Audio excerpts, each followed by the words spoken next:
Welcome to another Early Years Learning Hub podcast. My name is Jackie Ward and I'm the founder and managing director of the Early Years Learning Hub. This episode is one of our Unpacking Theory and Research series where I invite academics, researchers and experts to tell us what the theory, research or contemporary understandings mean for our day-to-day practice and our work as teachers, educators and leaders. This episode is about the principles of effective practice with infants and toddlers. Today I am joined by Sheila Degotardi, who is the Professor at Macquarie School of Education and the Director of Macquarie University Early Childhood Education Research Centre. And I am a huge fan of the joy and complexity of working with infants and toddlers, and have also been a big fan of Sheila, who is an academic who specialises in the nature and importance of infant toddler pedagogies and learning in early childhood. Sheila, would you like to tell our listeners a little bit about yourself and your professional journey? Sure. Okay, so I started my career some time back now as an early childhood teacher. I am a qualified early childhood teacher, and in fact I'm the child of also another qualified early childhood teacher, so it runs in my family. So early childhood, I always say, is in my blood. So I started my career back in the late 80s as a teacher. I had a number of roles. I was a teacher, I was a director of a small service. I then went into being what used to be called a support worker back then, and over the course of 10 or 11 years, I had a number of roles. I also started my own family, and I also continued to go backwards and forwards into university and do more study. And that took me into Macquarie University in the late 1990s to start a PhD. So over the course of that time, my PhD was actually looking at mothers in homes and the interactions that they had with their babies.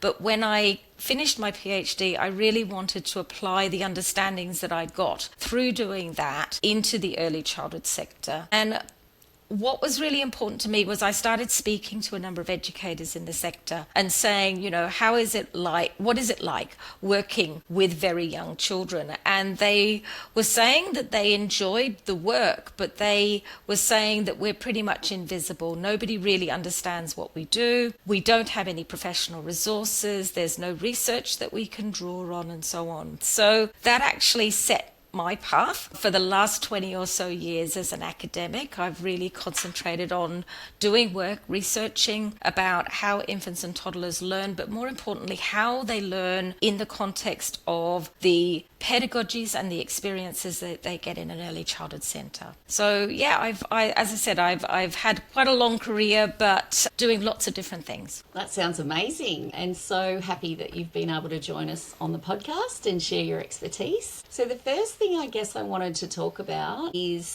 your thoughts on the key differences of this age group and what does pedagogy look like for infants and toddlers. Okay. I think we like to think about children and not differentiate too much about in terms of their ages, because we're worried that we'll go back to that age and stage approach when it comes to thinking about young children. There's merit in that, but I also believe very strongly that infants and toddlers have their own learning styles, they have their own capabilities, and so therefore working with them and understanding their learning is quite a unique understanding. It is different from the learning processes, for example, of 4-year-old children. Infants and toddlers do learn differently, and we have to acknowledge that, because by acknowledging that, it means that we can tailor our pedagogy to that particular age group. Now, I think before I go any further, we have to acknowledge that there's a misunderstanding in the community about infants and toddlers, and in some parts of the early childhood sector, in terms of infants and toddlers, that everything that you do with infants and toddlers revolves around care, and therefore it's not education. That's actually a huge myth, because we have to recognise that more learning takes place in those first 3 years with infants and toddlers than will ever take place in our entire life. They're constantly learning. Their learning is really rich. Their learning is really deep. And everything that they experience from the moment they're born, and actually before they're born, is going to shape that learning. So I think we need to recognise that. We need to recognise the uniqueness of this age group. but we also need to situate it, obviously, in the continuum of learning that starts from birth. Well, that is a really great summary. I love that. And I've always found it so rewarding to work with babies and toddlers for that very reason. You can see if you are an attuned educator and you're watching and you're observing and you're noticing, you can see how clever, these very small people are, and how many complex things that they're understanding and trialing and testing, and the relationships that they develop, which I think are quite complex. And one of the things that I think is never really spoken about and really honoured is that young children, when they participate, like when they're a part of an education and care service, have this unique opportunity to build these really complex social bonds with their peers and their educators and things like that. I think it's a beautiful place for it. All right, absolutely. I would... Sorry. I would agree with you that I think we overlook the opportunities that early childhood education and care services have for very young children. If a service is offering really high quality education and care, those children are able to participate in experiences that they wouldn't get in a home environment. So they get more interaction with their peers, and the current research, and I've done my own research about this, I'm showing that children even as young as 7 and 8 months of age are showing real preferences towards certain peers in their early childhood service. And those preferences grow into friendships when they're toddlers. So the capabilities that these children bring are really quite profound. And I think acknowledging that helps us to acknowledge our role as educators in that these capabilities don't just happen by chance. These capabilities happen because we provide good experiences for those children, and also we interact with those children. Our social interactions will really guide and really frame the learning that takes place. So true. So what would you describe as the principles of effective practice with infants and toddlers? What are some of the key things that guide practice and implications for these principles if they're not in place? Yeah, I think it's very hard to reduce it down to a number of principles because there are so many different pedagogies, there's so many different teaching strategies that we can use with infants and toddlers. But I think if you're looking for core things that underpin those different strategies, I think there are 3 things. The first thing is that we always need to consider what is respectful practice with infants and toddlers. And this really involves thinking very deeply about our image of those children. How do we think of infants and how do we think about toddlers, and really understanding that in ourselves. When it comes to respectful practice, this is about treating those children and working with those children as if they are people.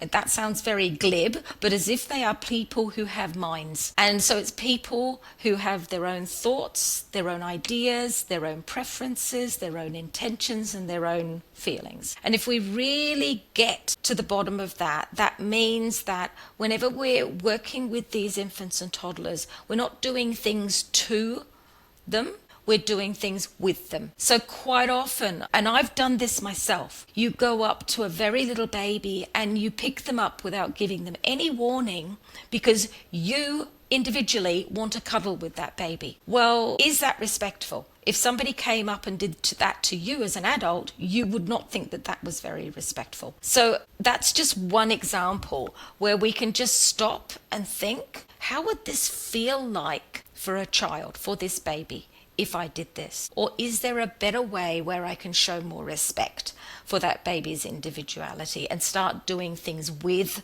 the child rather than doing things to? So that's the first one. And that's quite a tricky one because that often cuts very deeply into ways of behaving with very young children that we have experienced ourselves as very young children, and we have seen this. It cuts through all of that social and cultural background that we have. So that's where reflecting on that and discussing that with colleagues and so on can help us get to the bottom of that. The second principle, I think, is that then we need to be responsive. We need to respond to those infants and toddlers' immediate needs. At the very basic level, that means obviously responding to their emotional needs and responding to their physical needs, keeping them emotionally and physically safe. Because we know that that's the foundation for helping them to thrive. But it is only the foundation. We have to be responsive in many different ways. It's about getting to know the child and getting to know the child really deeply so that you can read their cues, because remembering that many of these children are non-verbal or are just entering into verbal language, we need to be able to read their cues and understand their cues. And we also need to be very skilled at recognizing their capabilities, and we respond to those capabilities in planning appropriate experiences. So where did I get to? 2, 3.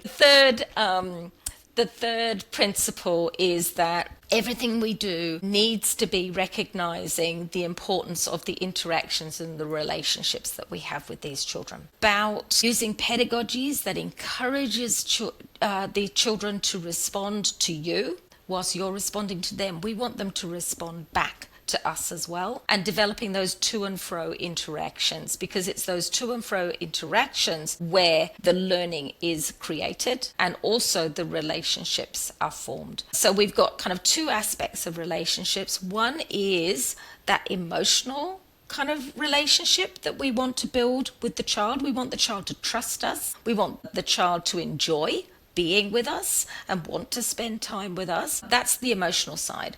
But the other side of relationship-based pedagogies is that sharing of information in that to and fro way, in that way of relating to children, so that you can actually take the learning further and support the learning, and the child is a contributor to that learning as well. Wow. That is awesome. I love that. Such important things. And I'm just reminded of, the first one with respectful relationships, and that idea of, that's a common one in society, isn't it? To say, I've heard you're supposed to ask babies if they should have their nappy changed. I go, it's not about that. But if you think about those times, and I've done it a million times, where you come up behind babies and put a bib on their head or something. Imagine how shocking that would be. Yes. For that to be done to you as an adult. So I think it's just about raising awareness with people. Exactly as you said, they're people too. And how would you feel if those things, someone come out behind you and pulled your pants out and, because they're looking for the smelly pooey nappy or whatever. It's just not a nice way to be treated as a person, is it? So, yeah. And that toing and froing, and how else are you going to know with these little people what they're interested in and where they want to go and where their learning is at if you're not sort of engaging in those relationships. So that was amazing. Yeah. Thank you. That's 3 great ideas that people can walk away with. So moving on to important theories and approaches, can you tell us a little bit about some of the theories and understandings that you think are really important for teachers and educators working with this age group to know and understand? Sure. I mean, there are many theories and approaches. I could not possibly list them all, because it depends on the area of learning that you're wanting to support at a particular time or understand at a particular time. But there are some really key ones. When I first started working in this area, attachment theory was basically all that you could read about. That was the theoretical god for infants and toddler educators. And that is really important, because that helps us to understand the importance of being emotionally available to these children, of being sensitive to those cues, of being responsive, and, that developing that warm and trusting and supportive relationship with those children, and the importance of stability and being consistent in your approach with the infants. That is very influential and continues to be very influential. And related to that, a number of early childhood teachers and educators are drawing now on the work of Emmy Pickler and Magna Gerber to understand the importance of those relationships more deeply, and also to explore some of those fundamental principles that I mentioned earlier. In particular, the principle of respect comes through very strongly with Emmy Pickler and Magna Gerber. And you have to realize that they drew very strongly on attachment theory, but they also drew on cognitive development theories of the time. So their work also focuses, the principles behind their approaches also focus on allowing children to explore and explore independently, and also the importance of movement in children's learning and development, and allowing children to develop their movement skills and become confident movers as well. So those are two approaches that I think are really good starting points, but I think they are starting points. We also then need to broaden our understanding of other theories. So one of the things that I tend to use a lot in my work, because my more recent work has been looking at children's language learning and language development. So I look at some theories that are related specifically to that. So in particular, I like to consider some theories that look at how important interactions are in children's learning. So they're more related to Vygotsky and looking at that social interactionist perspectives, but also I like to take things a little bit further. It's not just about the social interaction. It's about thinking about how interactions and therefore how learning is collaboratively constructed. And by that, I'm talking about, yes, educators bring something to the interaction, but the children also contribute to the interaction. So again, it's going back to that toing and froing, that responsive and reciprocal interaction where each person contributes something. And what I like about that particular approach is that it's not only significant for language development, but it also is very significant for their children's social development, for the development of their relationships. It also supports their participation, so their agency is supported with that, and it also supports their cognitive development, because it's through those interactions where we share ideas and we share our knowledge, and children therefore can contribute to that and develop that further. As I said, there's so many different theories out there. It's about being open to looking at different theories, whether they be developmental theories, language theories, social emotional theories, or the more kind of contextual theories, and thinking deeply about how does this apply to the children in my room. And you'll see that there's lots of different implications there for practice. I love the way that you've explained that, Sheila, because one of the reasons why I asked you that question is because I wanted to help our listeners understand how theory influences our work. It's not necessarily writing a jotting to a parent that lists a theorist, or nothing wrong with doing that if you want to, but it's more about understanding how theory influences our work and improves our pedagogy, isn't it? So yeah, very that's right. And I think there's so many theories, and I like to tell my teacher education students that every theory is a bit like a coloured lens that you're looking through. It's going to bring some things into the foreground and send some things into the background. And so you could look at exactly the same thing through different theoretical lenses, and you will interpret it in different ways. It's not that one way is right and one way is wrong. It gives you a deeper understanding of what you're seeing from a range of different perspectives. Love that. Okay, well, let's move on to the old, and I think this is one of the reasons why people are challenged a little bit by, facilitating learning in this space, because there is a big part of the care part of it, I guess, for younger children. There's a lot more routine things. So it's much more routine heavy orientated. How can educators balance the care needs with facilitating learning? I agree that this is a point of tension, and it's been a point of tension in early childhood education since I started teaching, but in particular now with infant and toddler early childhood education. People see care as being a low-skilled activity and as not having any educational basis. But what I think we have to always keep in mind is that our early years learning framework defines the curriculum as everything that happens during the day. So all of the play experiences, all of the interactions, and all of the other activities that happen during the day. And so for infants and toddlers, and in particular young infants, those what you referred to as care routines, I prefer to call them care experience or caregiving moments, those actually take up most of their day, their waking hours. We need to embrace that and say, well, they're our curriculum opportunities. Those are opportunities for learning just as much as the other stuff that happens around them. So when we see those, rather than seeing them as tasks that need to be done, when we see those as learning opportunities, it opens up a whole world of possibilities. So if I can give you an example, if we think about nappy changing, and I've heard many, many stories where an educator has said, I have to change every child's nappy in a certain amount of time between this time and that time. And so it's what I call conveyor belt nappy changing. And that child is unlikely to get anything out of that experience other than a fresh nappy. And the educator probably doesn't like doing it either. It's not a nice experience to have to race children through like that. But if you go, okay, nappy changing is actually part of my curriculum, part of the education and care curriculum that I'm providing for these children, you'll approach it very differently. You'll take time. You will probably talk to the child and encourage the child to participate, maybe hold their nappy whilst you take off the one that you're changing. Hold on to the nappy and then we'll put it on. So you talk to them about what you're doing. You might talk to them about what they've just done, hey, you were playing with so-and-so, we'll go back straight away after that.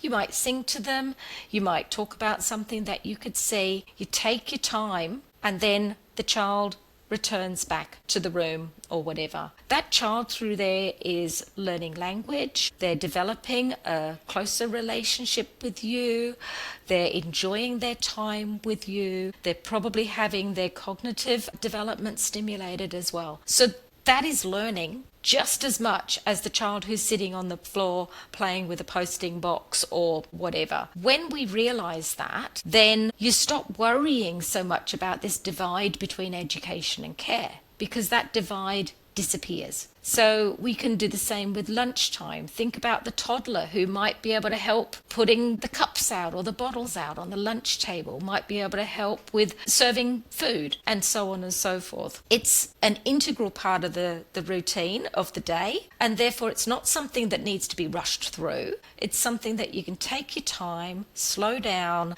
and as educators, enjoy spending that time with the children. What I tell my students, sit down at lunchtime and have a chat, because that's what we do as adults. We sit and have a chat around lunchtime. Sit and have a chat with the children, and you're fostering their learning. I couldn't agree more. I think once people see them not as dichotomous things, but as, the routines and the experiences of the day are embedded within all of those things. They're intertwined and they're great opportunities for learning. And I think it's a good example of that slow pedagogy that's, very on trend at the moment, isn't it? Talking about that idea of slowing things down. Don't try and jam pack a million other things that are probably not necessarily as appropriate anyway, or as rich and meaningful for that child. Use those routines as opportunities to, facilitate learning. And when you were talking there, because I always tend to do this, I'm thinking, that's learning outcome, number 1 and number 3 and number 5 and key component number 4. And, there's all of the early years learning framework, which is something that I often hear as well. How do we do the early years learning framework outcomes for babies and toddlers?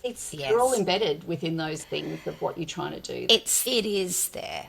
That's right, it is. And I think, like you mentioned, the slow pedagogy, even before that was starting to be written about, and like you said, it's very popular at the moment, and I love a lot of the principles that are embedded around that. Going back again to Magna Gerber and Emmy Pickler, they actually said, slow down, spend time with these very young human beings and enjoy what you do. And if you do that, and I would give every infant toddler educator the permission to just slow down, and things still get done. So yes, it might be your task to fold the bibs for the next meal time or something like that. Well, sit down on the floor and do it with the children.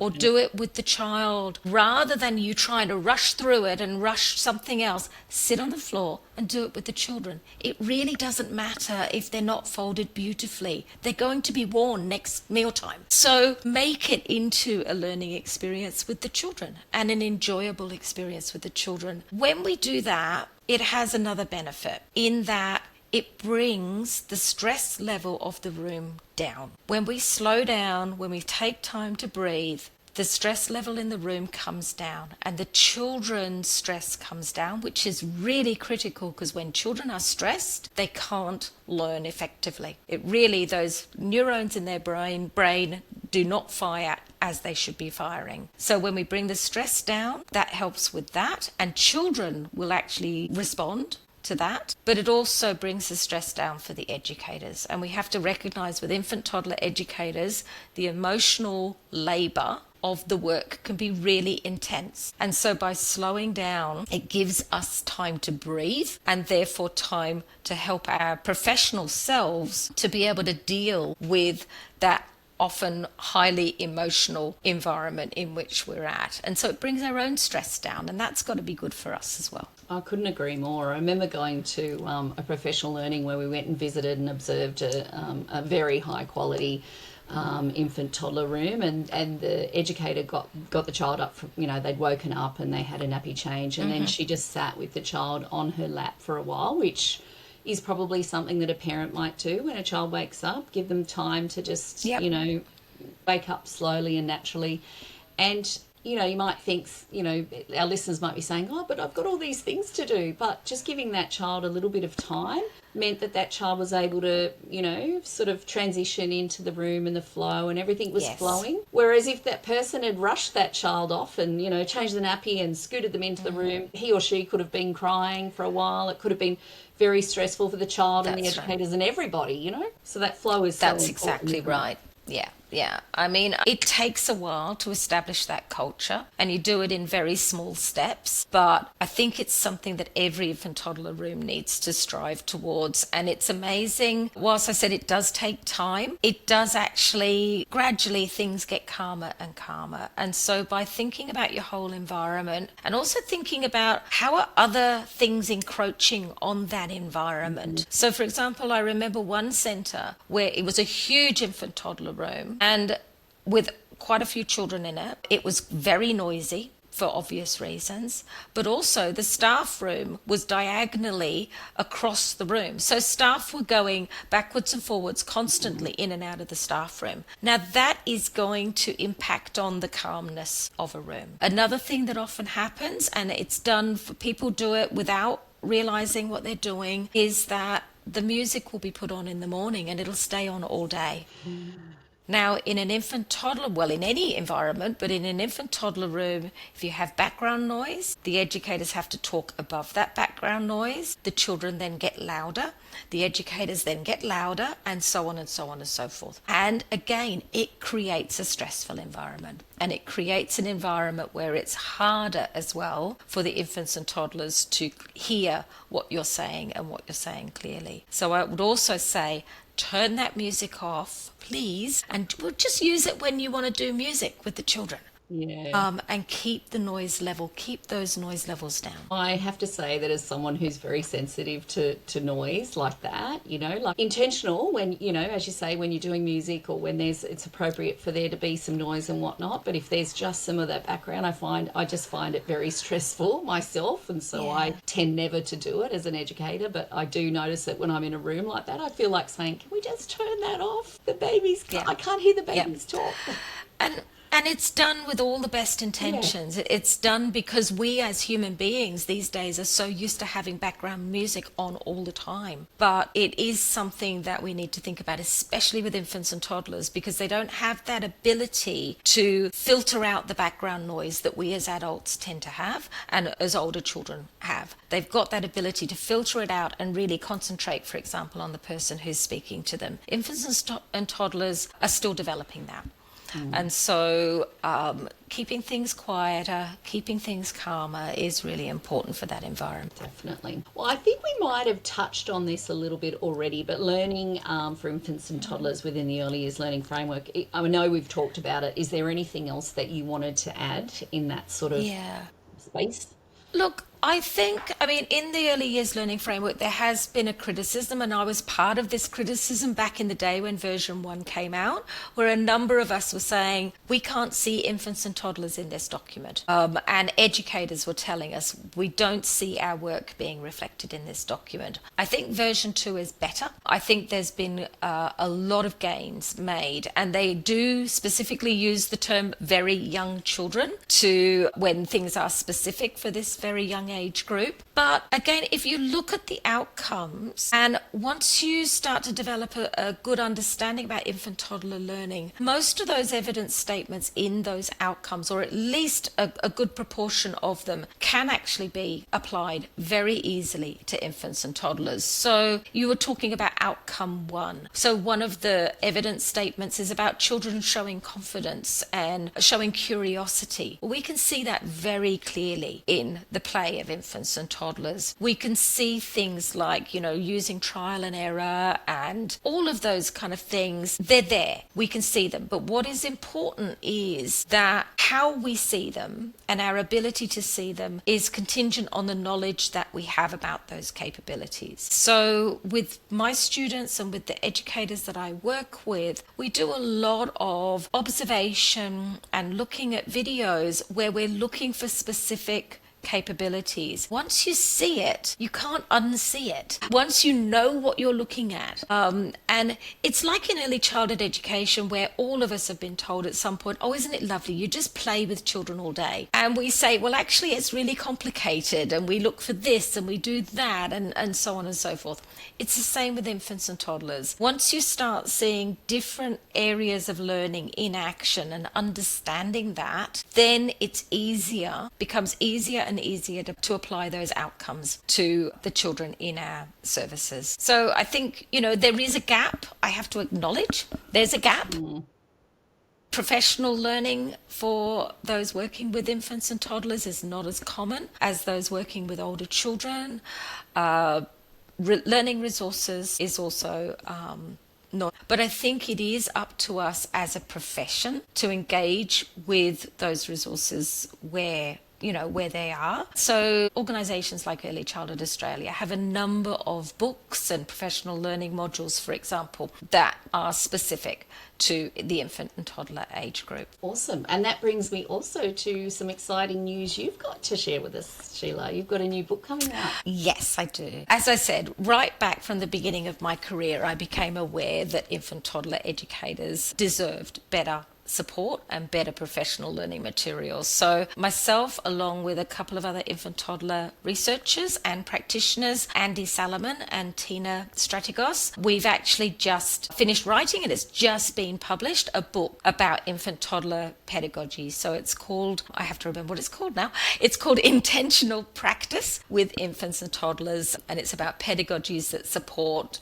learning and development and well-being. So it's just been published, and we wrote it with the Australian education sector in mind. So there's lots of practical examples, there's lots of real life vignettes that we went and we videoed and turned into stills that we could unpack. Then it's linked to lots of different areas of learning, but also it's linked to the early years learning framework as well. So we're hoping that educators can read chunks of the book, maybe use it as teams to explore particular areas of development that they may be unfamiliar with those real world examples, with those links to the early years learning framework. So it'll hopefully really support their professional practice. Well, that's amazing. Can't wait to get my copy. We'll put a link in the research notes when we publish the podcast, so everyone can click through and find that and hopefully enjoy reading and finding out more about infant and toddler pedagogy. Thank you so much, Sheila, for joining me today. I've really enjoyed the conversation. I think, you've spoken so clearly and concisely about some important things that we need to learn and understand and working with this age group. And thank you. Thank you so much for having me. So that brings us to the end of another Early Years Learning Hub podcast. We hope you've enjoyed, and don't forget to follow us and to find out when the next episode is coming up.